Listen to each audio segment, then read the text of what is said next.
Hi, I'm Jim McCann, founder of 1-800-Flowers.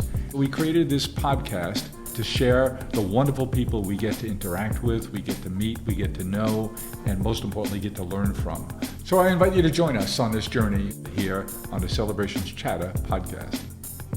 We're so lucky here at 1-800-Flowers and Companies to come across some wonderful people doing great things in their community. And we're about to share a story with you today about bluebirds and blooms.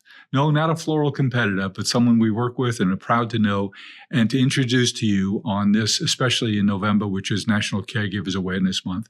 And I'm about to introduce you to Karen Wooldridge of the team of Karen and Laura, who are the founders of Bluebirds and Blooms, and tell you their wonderful story of giving and giving in so many different ways. Love to share the story with you now. So Laura and I actually go back to kindergarten. Of course. So that's Of course. 5 years ago. Wow. Exactly. And we were bluebirds together, which... Tell us what bluebirds are. I just heard about that recently. Yeah. So bluebirds were the precursor to campfire girls. So akin to brownies and Girl Scouts. I'm sure I remember as a kid, there were campfire girl commercials on TV. And these young punks that I work with had never heard of it. Well, we were bluebirds through grade school together and continued through junior high. Like brownies of Girl Scouts? Yep, exactly. And then went through junior high and high school together and then kind of went our separate ways, but we reconnected when we were in our early 50s.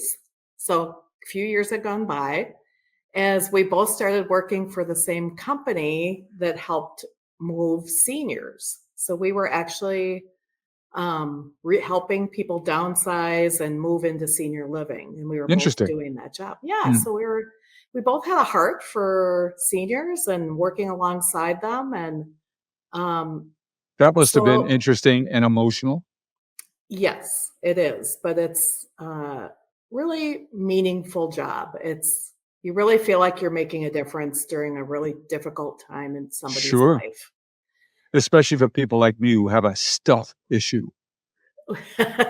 Collections are not our favorite thing, let me tell you. But I've been saving these rocks forever. We see a lot of Hummels. Yes. A lot of books, yeah. But anyway, and mugs. I collected a mug everywhere I went. Gosh. Yes, lots and lots of mugs. But she approached me, so about 6 years ago. This is Laura Hogan. This is Laura, my co-founder. She had read an article about an organization that delivers flowers to people that were living in memory care and hospice. And the flowers were all recycled flowers or garden flowers. So they were flowers that didn't have any other plan for them. And she loved the idea, but she's like, I don't know where to begin. And I had a background in marketing and business. And she said, could you ever see doing this with me? And I'm like, I think it took me about a breath to say, this sounds really interesting. So it was, we hatched a plan over a cup of coffee and we started talking to friends and family about it. And everybody we talked to about it just encouraged us to pursue this idea of getting people to donate flowers and then rallying people to make little bouquets. And then we would go deliver them in person to people that were in memory care. And so you got 3 parts here. Yeah. Where do we get the flowers from? Where do we bring them and who works on them to repurpose them and make them appropriate to deliver to people in memory care and other institutionalized situations where you know it'll have a big impact on their life because that's the work you were doing already. So how did you go about figuring out how to solve those 3 needs? That you are exactly hit each of the 3 challenges. And our first one was flowers, and we just started knocking on doors at grocery stores. And we discovered that stores like Trader Joe's and Whole Foods actually throw away flowers every single day. Trader Joe's gets flower deliveries 7 days a week. So they go and pull out the flowers that don't look quite as good and they either donate them or throw them away. And we were like, we'd love to become part of your donation process. So they started they'd give us buckets of flowers. Like they're just like these random flowers. And then Laura and I would get together at our kitchen counter. I was going to say, now we go to the where. Yeah, so this is how we started at our kitchen counter with our sisters and a couple friends and neighbors, and we would make little bouquets. Yep. That we call bedside bouquets because most people that live in a care community like a memory care don't have a lot of space. And we wanted something to bring joy to people, but the other part of it was the visit. And if you don't mind, I'll sidetrack just a little bit. My father had Alzheimer's and was in a memory care community for 2 years. And one of the things I really realized going through that season with my dad was how much loneliness there is in these memory care communities. Big time. And even if you do get visitors, they don't always remember that they had a visitor. Sure. So my father would, which is one of the real pain points of that horrific disease. yes. And so my father would be like, I haven't seen your mother in a while. And I would be like, well, I just passed her in the elevator. So it was tough. So what I realized through this process with my dad, and then when we started Bluebirds and Blooms, is that we were just trying to bring a moment to these people, a moment of joy, a moment of connection. And you had to have some faith in the impact because that moment might only last a moment. Right. So one of the things that we decided to do, I've got a bouquet here. I'll show you a little bouquet. So we do them in like a mason jar. Yeah. And then on the tag, it just says thinking of you. So once we leave that by their bedside, they're going to wake up from their nap and see a little card that says, oh, thinking of you. Somebody's and thinking of me. they can assign a donor based on what their memory will allow. Exactly. So, and then on the back side of the card, we have our name and our website because then family members come in and say, Mom, who brought you flowers? And that's when they learn about Bluebirds and Blooms.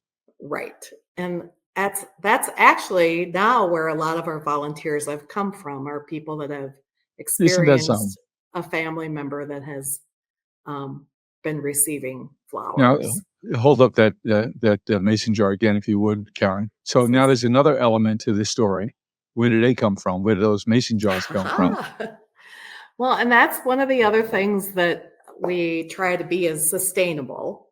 So by using flowers that were destined for the garbage that we can reclaim and bring another life to, we also wanted to reuse something for when we were delivering the flowers.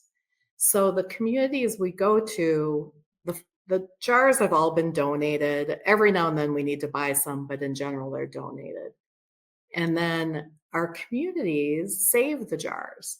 So when we go deliver flowers, the next time they give us the boxes of jars back for us to clean and reuse. So right now we're delivering almost 3,000 bouquets every single month. Wow. And started. There's a big labor component there. It's collecting those used vases, washing them, sterilizing them, getting ready for the next flowers, collecting the flowers, going through them, deciding which ones are usable, creating the little designs in each of those jars. So you have a lot of arms and legs swinging around there. We have an army of volunteers, and they really are the best people ever. We have people that go and pick up the flowers from the grocery stores and bring them to our warehouse, which we call that the nest, is our workspace. You now have a nest? We have a nest. It's actually our second nest. We increased to a bigger size in January of this year, so we can have more volunteers. How many years ago was the first effort of Bluebirds and Blooms? So it's just been 6.5 years. And 6.5 years, that's a lot of recycled flowers and vases and great memories. I mean, I'm guessing, Karen, that your volunteers get a whole lot out of this. And I bet they often become their own little sub-community. You are right on the money there. I went and volunteered last week, and a group of ladies, after making bouquets, were going over to somebody's house to play mahjong. So they've made friends there. They love it. We have volunteers that have been with us since the very beginning that are still serving, and now they're shift leaders, and they're But you and Laura now have some paid staff members too. So you're correct. a combination of a few paid staff members and an army of volunteers. And an army of volunteers. We've got about 150 regular volunteers that do And then, from picking. and you have some irregular volunteers. How is that Well, possible? we have some that come in the summertime because they're snowbirds, and others that come in the winter because they go to their cabin in the summer. So, And how big an area are you serving now? I had to get the latest number because they're changing often, but we're currently serving 73 communities, and we go to each of those communities at least once a month, sometimes more. And all around greater Minneapolis, St. Paul? Correct. Yep. Correct. 20 different cities. And then the thing that's a little harder to track is we often make way more bouquets than what we're going to deliver in a day. So, and that's when we work with the hospice organizations around the Twin Cities, and they take the flowers, and then their nurses take them with them when they're doing their calls. And the nurses love it. They love showing up with a bouquet of flowers, and those end up all over. They can be all over southern Minnesota. Wherever the hospice nurses are going. So it's a beautiful thing that we can find a place that for somebody that's going to enjoy them. And then the other thing is sometimes we get way more flowers than we can make bouquets in a day. So then we put together what we call activity buckets. And so we have big black buckets of beautifully cleaned up flowers, and we bring those to our communities, and then they use them for activities. Uh-huh. So they'll have their residents and their memory care residents make their Do some own flower bouquets. arranging. Well, yeah, how great. Yeah. That's So terrific. they're always looking for activities in those communities, and it's a great one. And I think one of the cool things that I've seen when I'm delivering the flowers is just what the memories that flowers trigger in people. I mean, Yeah. I think it's the sight and the smell, but they'll be like, "Oh, I had daisies in my wedding bouquet." Oh, a And lilac reminds me of my grandmother's yeah, backyard when I was a little girl. And fragrance and memory are so tightly connected. And I bet there's people who haven't remembered maybe their own name, who have these triggered memories that they tell you about.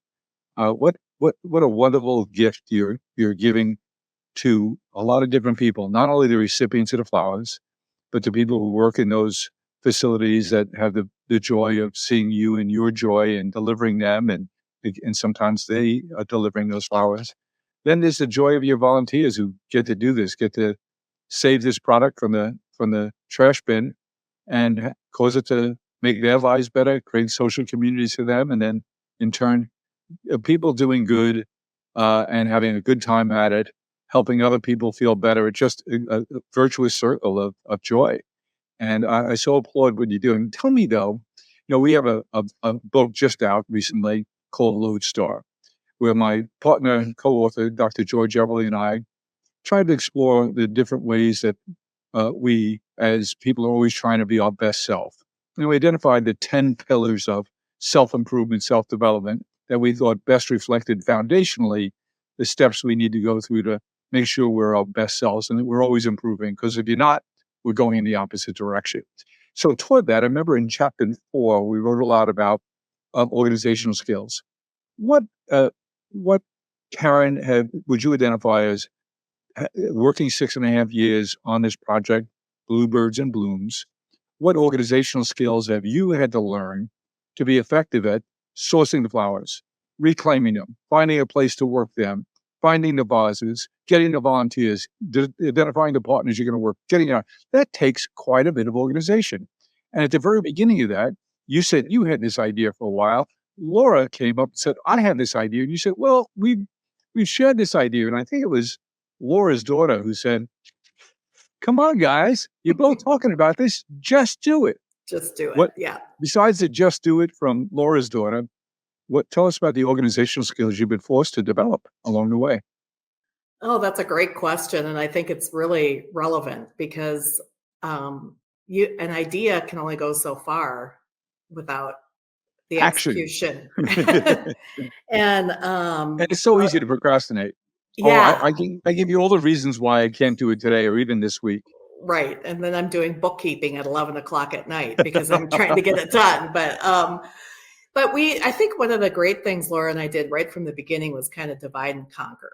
Yep. And we didn't have to do Did you have every different single skill thing sets? together. Yeah, absolutely. Yep. And I was kind of more of the computer person and Excel spreadsheets and figuring out the technology and all that. And So identifying skills. Firstly, identify the needs. These are the things we have to get done. Okay, between the two of us, let's create an inventory of our skills. Okay, I got these skills, you have those skills. And then developing a plan. yeah, and we had some fabulous women that walked alongside us right from the beginning. We had one of our very first volunteers was a retired attorney. And so she really helped us with setting up our own nonprofit eventually. My sister came alongside on our original board, and she had been a CMO at a large corporation. And so we really surrounded ourselves with really smart people. And then the other cool thing is I feel like we were in a season of our lives where we had people around us that were kind of at retirement age. And they had been professionals. And so it was just the perfect timing to ask those people, would you ever be interested in being on this board or helping us start this? So we had somebody that wrote up a business plan for us and has worked on a 3-year strategic plan for us. And then they bring their other professional people that have walked alongside us. And that has just been amazing. How many, mostly for the most part, women. I don't want to say it's only women, but some really You found any men that were competent and capable and willing to help too? Or is it, absolutely. are we saying something else here? It started out with mostly women, but then we had a wonderful gentleman that came in and offered to do update our website for us and do our brand for us. And we were like, oh my gosh, this is such a gift. It sounds to me like this has been very rewarding for you personally from a social point of view, not only from the feeling of accomplishment and giving and knowing that you're making a difference in so many people's lives. And when I say so many people's lives, we all turn our attention, of course, to the folks in memory care who you're delivering the gift to. But I think you've helped scores of volunteers too to have a sense of purpose and a sense of community. And I'm going to guess that's happened internally for you. Oh, absolutely. Absolutely. And I just have, over the last month, I've actually been trying to volunteer at each shift just to see all the volunteers and who's there on a weekly basis. And it is so much fun to see the people that have been there all along. But then I'm working across the table from a woman that says, so how did you come to Bluebirds and Blooms? I just smile. I'm the bluebird. I just smile and I'm like, and then the other person next to me says, she's the founder. But it's just really cool and this gal was like, I've been waiting for 6 months to get in. I'm so excited to be here. And so it's really fun. What impact beyond the obvious do you think Bluebirds and Blooms has had on that community of volunteers that you've assembled? I think in a lot of ways, I mean, there's almost nobody I know that hasn't been touched by somebody with memory loss or a loved one on hospice. And in a lot of ways, there's a bit of a support group going on as well. So if people have been through it previously or they're going through it now, there is definitely a camaraderie there. And sometimes just hearing somebody that's been there and you can relate to, it's really heartwarming. So it's therapeutic for your volunteers. Yeah, absolutely. Absolutely. Karen, if you knew somebody in the Twin Cities area and uh, they were contemplating retirement, but they were sort of nervous about it because they realize work is social. And if they stop working, they're wondering how their network of social interactions might shrink a bit. I bet you've been a great landing place for people in that circumstance to guide themselves to the next stage of their adult life by knowing they have something to do beyond work. Hmm. Absolutely. And the other thing is I think it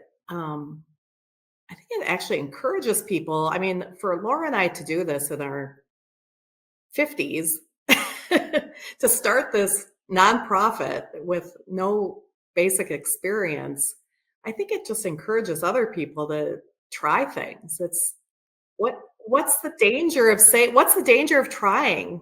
What's the worst that could happen? Did you Yeah. ask yourself that question when you were trying to get Yeah. over your procrastination? Yeah, a little bit. And Yeah. we just had so much support from the people around us. I mean, we literally invested, I don't know, maybe $500 each at the beginning to get some brochures printed up. And other than that, everything just fell into place for us. And we started with a wonderful fiscal sponsor, the Edina Community Foundation, and that helped us kind of be an instant nonprofit so we could take donations right from the beginning. Well, first off, we recruited our entire family, our husbands and our Of children. course. Yeah, they're in it. And we hosted a breakfast at a country club, and we Mhm. got all the flowers donated from Trader Joe's, and we had everybody come and make bouquets. We had 175 people show up, and every single person there filled out a little card and either donated or wanted to volunteer. And it was so powerful at the end of that day. And I can picture Laura and her husband Frank and my husband Scott and I sitting down and going through these envelopes and just, um, I mean, we were absolutely overwhelmed by the support and the encouragement that we had gotten that day. So tell me about Frank and Scott. If I would get them on the side and say, "Hey guys, how has this impacted your families?" What would they tell me? Well, they would first say they were really glad when we got a space because they got their house back. It- But again, I think it just broadened um, kind of our perspective on things. You know, it was easy to go through. You go through things yourself sometimes when you're going through like memory loss with a loved one, And and you rode that whole experience with your dad. yeah, and I think it just opened my eyes to there's so much more out there than just me. And if I can do things for other people, the power of that, it fulfills us all. It fulfills the whole family. My grandsons like pitching in and helping out, and I'll drag them around with me. And And what are they learning? they're learning to have generous hearts. They're learning that volunteering is just a part of what we do as a family. It's not if, it's how. How are you going to volunteer? How are you going to help other people? And I love seeing that in them. They're over picking up pine cones in their next door neighbor's lawn to be helpful, and I like modeling that for them. Your efforts have created so many good things for other people and so many lessons here. Now, give a little piece of advice. You have a couple of gals sitting over in their community listening to this, and they live in Western Pennsylvania. And in the back of their minds, they know there's something they wanted to try and do too. Karen, what do you have to say to Lisa and Michaela? I think the biggest thing is to not be afraid to try and not be afraid to ask people for help. Um, Sometimes people want to just pull up their bootstraps and muscle it through themselves. But I think half of the blessing of this was bringing alongside people with us and the ownership that other people took in this organization because they did it with us from the very beginning was pretty exciting. I think you also have to not be afraid to have somebody say no to you. I mean, I'm not, it's okay. If somebody says no, it's okay. Mhm.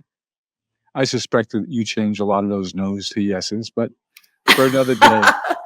Karen, congratulations on all you're doing and the lives you're impacting in terms of the community of people you're helping, even the people at the back of the grocer who are loading those flowers into your cars or trucks. Feel a sense of good, this isn't going to waste. Then you have all your volunteers, the few paid staff that you have, Frank and Scott, who are very happy to have their homes back and their kitchens not smelling like that anymore, and all the professional staff at those facilities, memory care facilities, who get the secondary joy there or the primary joy when they're the delivery agent within. The families who come and see those flowers on the bedside and know that someone else cared about their loved one too, and the warmth and blessing you bestow on them. Thank you for what you and Laura and your teams do. I know you get a lot out of it yourself, but that's the good circle of good things happening to good people. And I'm so happy that you were nominated for Amazing Mom Programs, and we get to shine a light on you and Laura and your teams and all the good work you do at Bluebirds and Blooms. So thank you, Karen, for being such a deserving candidate for us this month. Can I say one more thing though? I want to thank 1-800-Flowers for supporting us. Well, kudos to you. We're so proud to know you, to work with you, shine a light on the good work you do, and bring you a good example forward to so many other people who need a little help to say, hey, the most valuable thing I have, the most valuable asset I have is time.